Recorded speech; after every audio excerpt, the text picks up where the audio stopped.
In this video, we look into how a policy shift from the Bank of Japan caused an unraveling of the Japanese yen carry trade, which led to the global markets suffering a massive meltdown.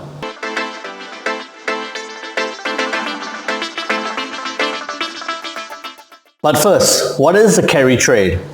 Broadly defined, it's using a low-yielding currency to buy higher-yielding foreign assets.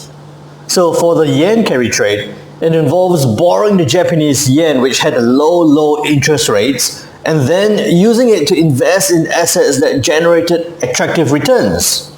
These assets could range from tech stocks like Nvidia, Apple, Tesla, or Super Microcomputer to government bonds. As long as the yen stays low against the US dollar, the investor would be able to pay back what was borrowed and still make a profit. Now, the yen carry trade has been popular among investors because Japan was basically giving out free money as it kept its borrowing costs ultra low. In fact, the Bank of Japan has not raised rates since 2007, 17 years ago, keeping it between 0% and minus 0.1%. And during this same period, the Japanese yen had weakened steadily against the US dollar, with the US yen rising to historic highs of 160 by mid-2024. And as the yen kept falling, the loans became even cheaper to repay, and the payoffs for investors became that much bigger.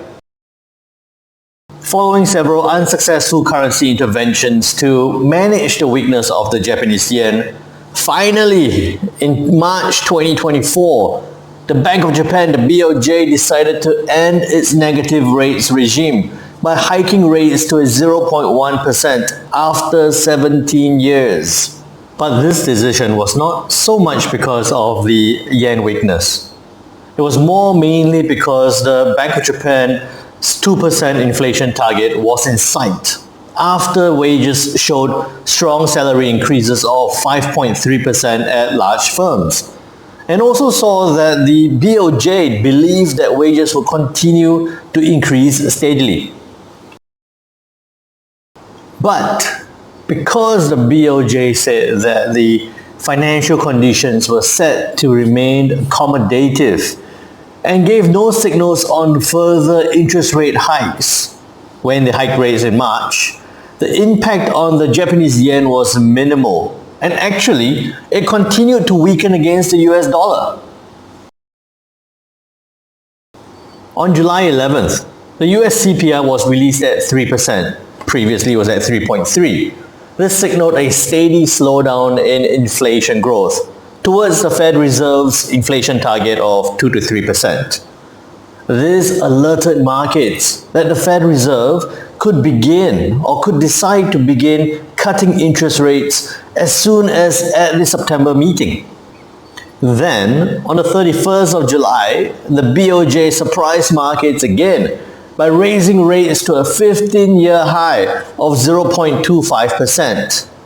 And this time, they said that they would also reduce the rate of bond buying significantly. The combination of these two news had a massive impact as the yen rose 14% against the dollar in less than a month, between the 10th of July to the 5th of August. The yen's appreciation mirrored past episodes, such as the 1998 long-term capital management hedge fund collapse and the 2007 subprime mortgage crisis, where the yen appreciated by 20% from its low. So now we have a dangerous concoction. Investors borrowing huge amounts of Japanese yen, speculation of rate cuts from the US, and anticipation that the BOJ could hike rates further. With increasing fear from the investors that history could again repeat itself, traders dumped assets to meet margin calls, resulting in a massive sell-off in equities and other currencies. Trillions of dollars were erased from equity values around the world, where the Nikkei 225 erased all its gains this year as it dropped by 12.4%, the worst day since Black Monday of 1987. And the S&P 500 and the DJI fell by 4 and 3% respectively. But as quickly as the global markets crashed, it recovered the very next day, probably helped by the BOJ suddenly announcing that they would not be hiking rates during volatile market conditions, casting some doubt and uncertainty over their conviction along this path of monetary tightening. The question most traders and investors are pondering now is the unwinding of the carry trade done? Well, it's unlikely that the market will go back to a carry environment anytime soon, with the Fed Reserve cutting and the BOJ hiking, and depending on what you've read, many analysts have indicated that this unwinding is only about half done. But watch out for possible signals of rapid interest rate cuts from the Fed Reserve, which could again make matters a lot worse for the global carry trade. Further sell-off could even prompt a recession, given negative wealth effects and tighter credit conditions.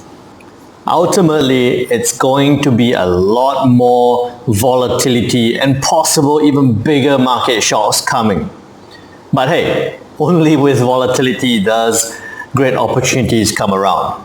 So please remember, trade safe and invest smart. And if you found this useful, please remember to like, subscribe, and leave a comment below on your views and thoughts.